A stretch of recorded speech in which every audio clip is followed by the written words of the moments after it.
Welcome to the deep dive. Today, we're really getting into something that, well, affects everyone. Happiness. There's this common idea, isn't there, that happiness is something you achieve. Like it's waiting down the road, that whole, I'll be happy when I get the job, or when my bank account looks right, or, when my relationships are perfect. It kind of frames happiness like this prize you get only if everything falls perfectly into place. Always just over there. Exactly. And that's really the big misconception we're aiming to unpack in this deep dive based on our sources. Our mission, really, is to challenge that when-then thinking. Because, it subtly tells you can't live fully now. We want to explore how real happiness isn't about wrestling with external stuff, which, let's be honest, is always changing anyway. It's more about cultivating an internal skill, a way of living you can actually start working on today. And what's really striking is finding out just how much say you actually have over your own emotional state. Way more than most of us think. Okay, right. So let's unpack that. This idea that our emotions aren't just random reactions to life hitting us. The sources really hammer this home, that how you feel is, well, a reflection of how you live, how you think, the choices you make, how you see everything, really. What kind of jumped out at me was this. Happiness doesn't need your life to be perfect. It just asks you to show up, quote, in the right way for each ordinary moment. But what does the right way even mean when things feel messy? That's a great question. It's not about pretending problems don't exist. It's about how you consciously engage with them. And look, this isn't just wishful thinking. There's real science here. Neuroscience has shown pretty convincingly, I think, that something like 40% of our happiness comes from our lifestyle and mindset, our choices. Now, compare that. Maybe 50% is genetic, sort of the baseline. And only about 10%, just 10, comes from the external stuff like your job or how much money you make. So that 40%, that's a huge lever you can pull. But so often, people just hand that power over, don't they, to circumstances or other people, waiting for something out there to make them happy. Yeah, that's the trap, isn't it? Maybe we expect happiness to be this huge, obvious thing, like a massive laugh or some glorious victory. Fireworks. But the sources point out it's often much quieter than that. It's hidden in these small, simple seconds, like just sitting with your morning coffee, not rushing, or that quiet feeling when you finally finish something you've been putting off, or maybe just noticing sunlight through the leaves and feeling, calm for a second. These aren't huge emotional explosions, but they add up, like tiny stones building a really solid foundation day by day. Precisely. Which leads to this key idea. Emotions are not random reactions, but the result of a system. And like any system, you can train it. Think of your brain like a landscape you're constantly shaping. If you always react negatively, you're digging those negative pathways deeper. Makes it easier to go there next time. But if you intentionally practice, say, observing, accepting, reframing, you're literally rerouting things, making pathways for well-being easier to access. It's an ongoing process. So it's less about grand gestures and more about the small stuff. Like the sources say, living fully doesn't mean doing grand things. It means doing small things with completeness and presence. I find that really powerful because it means real change doesn't start with some huge dramatic effort. It starts in those moments that seem kind of meaningless, those tiny choices you make all day long. They really shape you. And this ties directly into neuroplasticity. The brain's ability to change its structure through repeated behavior. Every single time you repeat a behavior, it's not just an action. It's like sending a command to your brain saying, this is how I choose to see things. This is who I am becoming. Imagine your brain's like a forest, right? Every time you choose a new thought pattern or habit, you're blazing a new trail. Makes it easier to walk that path again. The sources give good examples, like one person checks their phone first thing, sees a group chat, feels left out, instantly negative. Another person maybe just takes a breath, feels grateful for waking up. Simple, silent. Or, stuck in traffic, you can fume, or you can put on music and just be. Yeah. These small, consistent differences, they literally sculpt different brains over time. Not fate, habit, deliberate habit. It really is about those high-impact habits then, even if they seem small. The sources mention things like writing down 3 things you're grateful for, simple, or spending just 10 minutes without your phone in the morning, just breathing, responding with kindness instead of snapping back, or just taking a walk when you feel like complaining. How do these little things have such a big impact beyond just feeling nice for a second? Well, doing them regularly, consistently, it starts to soften the rigid mind. It genuinely opens up a new way of experiencing life. You're interrupting those old automatic negative loops. Like when you consciously choose gratitude, you're telling your brain, focus here. You're weakening the stress pathways and strengthening the ones for calm, for appreciation. It's actual brain training. Okay, let's talk about gratitude specifically. It's way more than just saying thanks or like pretending everything's rosy, isn't it? Our sources call it a conscious state of being, a deliberate choice to look for the good instead of defaulting to complaint. It's interesting how, in our super fast world, it seems like many of us are just lacking the ability to recognize the good things, even when we have a lot, leads to this weird emptiness. Why is that so hard sometimes? Well, I think it's partly the constant noise, the stimulation, Yeah. and this cultural thing of always needing more, better, different. Plus, our brains are kind of wired for threat detection, the negativity bias, so we naturally scan for problems. We just forget to pause and actually feel the good stuff that's already here. Gratitude is like actively retraining that attention muscle. And what's key is that gratitude doesn't make the hard stuff vanish.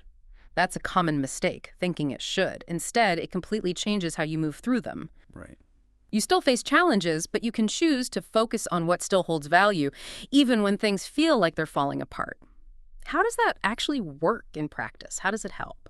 It stops the pain from becoming your entire reality. It gives perspective. Right. And scientifically, the effects are pretty clear. Studies show people who practice gratitude regularly tend to have lower cortisol. That's the stress hormone. They report better sleep, more resilience to stress, just a generally more positive outlook. And it's not magic. It's because they've developed a different mental filter. They're actively scanning for reasons to be thankful, so they find them more often. They're literally rewiring their focus. So, practically speaking, how do you cultivate this? The sources suggest simple things. Journaling is one, writing down 3 things you're grateful for.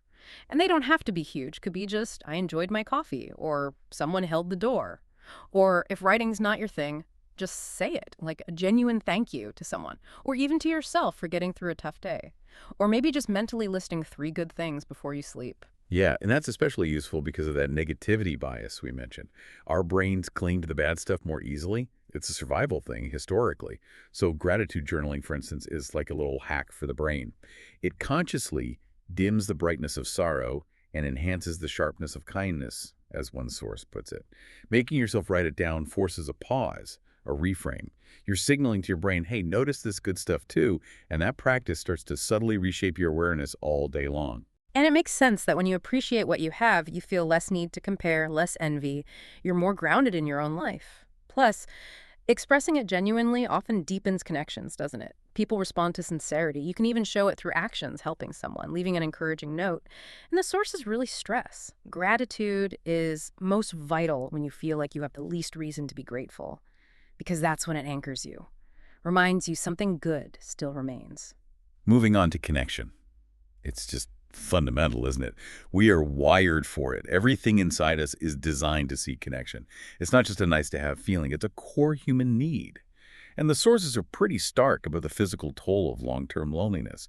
It messes with your immune system, ups the risk of depression significantly, and can even cause actual brain changes, damaging areas linked to motivation, social bonding. We literally need connection, not just emotionally, but physically too. It is a strange paradox today, though. We're swimming in social media, texts, emails, constant interaction, but often very little true presence. And it can leave you feeling deeply drained, lonely, even when you're surrounded by notifications. But the good news is you don't need, like, hundreds of friends.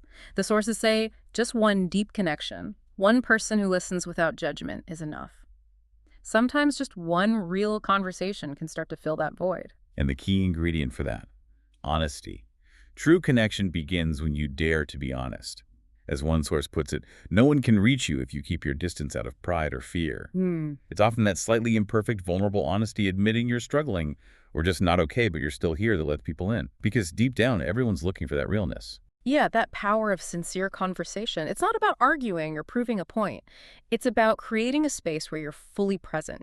You listen to understand, not just to reply. You resist that urge to jump in and fix things. And sometimes, as the sources say, what someone remembers most isn't what you said, but how they felt being heard. Just feeling seen. Simple things matter here.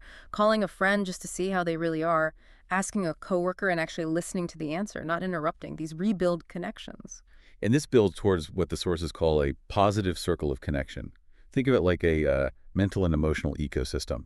It's where the people around you tend to bring peace or motivation or wisdom or just reliable trust. Mm-hmm. It's really about the quality of the energy in your relationships, not just the number of contacts you have. Right. And building that circle takes some courage, doesn't it? The courage to be selective about who gets your energy. You can't really hang on to relationships where people constantly drag you down, dismiss your ideas, or just ooze negativity and expect to feel genuinely happy. When you start living more authentically, you tend to attract people on that same wavelength. And as one source bluntly puts it, you don't have to maintain a relationship just because of the past, especially if its present is damaging your future. It's about choosing relationships that nurture you, not drain you. Okay, shifting gears a bit. We tend to focus on the big milestones, right? The promotions, the graduations, the visible successes. But the sources really draw our attention to something quieter, but maybe even more important. Those quiet, persistent, small wins repeated day after day. Things like maybe getting up when the alarm first goes off instead of hitting snooze 5 times. Or finally tackling that annoying task you've avoided. Saying no to something you know isn't good for you. And the crucial part is no one sees them. No one applauds them. Only you know. Exactly. And that's precisely why they're so powerful. They might be invisible to others, but they change you. They build this quiet grit, this self-respect. They generate positive momentum from the inside out. This is how you break free from that "I'll be happy when" cycle. Because your sense of accomplishment isn't tied to some huge distant goal. It's being built moment by moment through your own actions, brick by brick. I like that brick by brick idea. Every time you choose the slightly harder, better thing, persistence over giving up, reading instead of scrolling, taking a breath instead of reacting, it's like a brick you're quietly placing to build the foundation of your life. And conversely, choosing the easy way out, the excuse. It's like taking a brick away, weakening the structure. And this is so critical. The sources point out that people don't collapse because of a single crisis. Usually they collapse because they haven't built a strong enough inner foundation to withstand it. Think of it this way. Inspiration is like the spark, the flame. But habit? That's the solid, dry wood that keeps the fire going long term. Inspiration fades. Habits sustain you. Ultimately, stability, that inner strength, is not a feeling. It's an outcome. It's the result of all those small, right choices made consistently, especially when it's tough. Let's talk about emotions as energy, because they are. They need to move, to be transformed. If you hold on to tension, stress, anger, it doesn't just stay in your head, does it? You feel it in your body, your heart rate, your breathing, your sleep. Get stuck. And that's why movement is described as the oldest self-healing mechanism humans possess. It doesn't have to be intense exercise. Just moving your body, walking, stretching, even just deep conscious breathing sends signals to your nervous system. Right. It's like telling your body, okay, we're not stuck. We're okay. We can move through this. Like saying, I have not fallen. I am still alive. It breaks that physical pattern of tension, allows the emotional energy to flow again instead of getting jammed up. But movement's even more powerful when paired with mindfulness, which is really the art of being fully present in each action, each breath, each step. Think of movement and mindfulness as this perfectly well-synchronized duo. Movement gets the energy flowing, mindfulness keeps you anchored in the now. So you're not lost in worry about the future or regrets about the past. You're right here, dealing with the present moment with more clarity and calm. And again, mindfulness can be practiced in really ordinary ways, like actually tasting your food when you eat, feeling the warm water when you wash your hands, truly listening when someone talks, instead of just waiting for your turn. It's not some fancy luxury. The sources say it's essential for anyone who wants to reclaim balance in our crazy, distracting world. It brings you back to yourself. Because the present moment, that's the only place you can truly take control. Right. You know, the past is gone, the future isn't here yet. So practicing mindful movement helps you regulate your internal state, especially when things feel overwhelming. It builds that inner steadiness, not through force, but through awareness and gentle adjustment. Okay, now perspective. This is huge. The sources say, you don't see life as it is, you see it through your own lens. And that lens is colored by everything, your past, your fears, your beliefs. An event itself is kind of neutral, isn't it, until we slap a label on it. Like getting rejected could be the end of the world, or it could be, okay, that door closed, maybe another one opens. Huge difference. Absolutely. And shifting perspective isn't about pretending bad things aren't bad. It's not toxic positivity. It's about choosing to see things with a wider, deeper eye. It's about asking, okay, what can I learn here? Instead of getting stuck in why me. When you stop waiting for the world to change before you feel better, and instead change how you see the world, that's where the real power is. You reclaim power over your life. It's incredibly empowering. And that leads right into choosing your response. You can't control everything that happens to you, obviously. But as the source is stress, you can always choose the meaning you assign to it and how you react. Emotions follow meaning. They're consequences, not your destiny. They talk about the second reaction, that pause between stimulus and response, where you consciously choose how to react instead of just letting your impulses run wild. That pause changes everything. It even changes how others treat you because they respond to your chosen energy. And underpinning all of this ability to choose perspective and response is self-kindness. It's fundamental. The sources are clear. No sustainable progress is built from shame and self-punishment. All real change begins with kindness toward oneself. And true kindness here isn't about letting yourself off the hook completely. It means facing your mistakes, honestly, but not nailing yourself to them. Learn the lesson, feel the regret maybe, but don't live there. Don't define yourself by it. Yeah, that inner critic can be brutal. If you catch yourself repeating things like, I'm awful, I always mess up, you have to consciously stop it. Self-blame just chains you to the past, keeps you stuck. Kindness, though, gently brings you back to the present. And the present is the only place you can actually choose differently, learn, and move forward. Which brings us to forgiveness. It's framed not as weakness, but as maybe the bravest act. The act of someone mature enough to take responsibility, learn what needs learning, and then, crucially, choose to unshackle themselves. Yeah. It's about ending that cycle of self-punishment or resentment that just drains your energy. Forgiveness lets your inner power flow again, because it really can't flow if you're holding on to all that hurt and blame. And forgiveness often involves letting go, not a giving up sense, but as a wise act, recognizing what people, situations, or even beliefs no longer serve your peace or growth.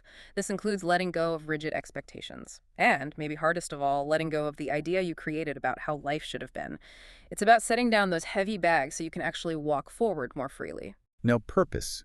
This is often seen as some massive, singular thing you have to find. But the sources redefine it beautifully. Not about something huge, but anything that makes you feel life is more meaningful each day. It's about the internal feeling, the fullness you feel inside, not about external validation or needing applause. So any action, truly, no matter how small, when done with responsibility and love, becomes a sacred act. Someone tending their garden with care, someone listening fully to a friend. That's purpose in action. It's about the intention you bring. That connects really nicely with simplicity, too, which isn't about deprivation, not about having lists, necessarily. It's more about having just enough and what's essential. Cutting through the noise and clutter, it's described as a refined form of richness. Richness in clarity, in energy, in connection to what actually matters. And when life is simpler, you have more space to see the beauty in the smallest things, things you might otherwise rush past. And then there's kindness, this simple everyday kindness. The sources call it a powerful remedy, costs nothing, right? But it consistently lifts your mood, connects you deeply, and even has biological perks, releases oxytocin, lowers cortisol. And importantly, true kindness is not naive. It can coexist with strong boundaries. It's about contributing positively, building this living ecosystem of goodwill. And finally, resilience. It's not about being hard or emotionless. It's more like intentional flexibility. It's often forged in darkness, learned by navigating challenges and getting back up, persisting when things are tough. The sources say true strength is in daring to be vulnerable at the right moment, admitting you need help or that things are hard, and then finding the strength to rise again. Resilience is that psychological endurance, keeping going even when you don't see immediate results because your worth isn't tied to the outcome. Wow. Okay, so wrapping this up, it feels like the main thread through all of this is, well, that happiness isn't some destination you arrive at once everything's perfect. It's actually present in every step you take if you're mindful enough to see it. Right here, right now. It really is an internal journey. Cultivating these habits, making these intentional choices, gratitude, presence, connection, small wins. It's how you walk through the day. That's it exactly. You don't need to go searching for happiness like it's lost somewhere out there. It was never really gone. It's still right here. In how you breathe, how you choose to think, how you act every single day. Maybe we just got distracted looking for it in all the external places we were told it would be. But you have the ability, the agency to cultivate it through your choices, starting right now. So maybe a good question to leave you with is this. As you go about your day, just pause occasionally and ask yourself, what makes life feel worthwhile right now? In this small moment, and just let that answer guide you, see where it takes you.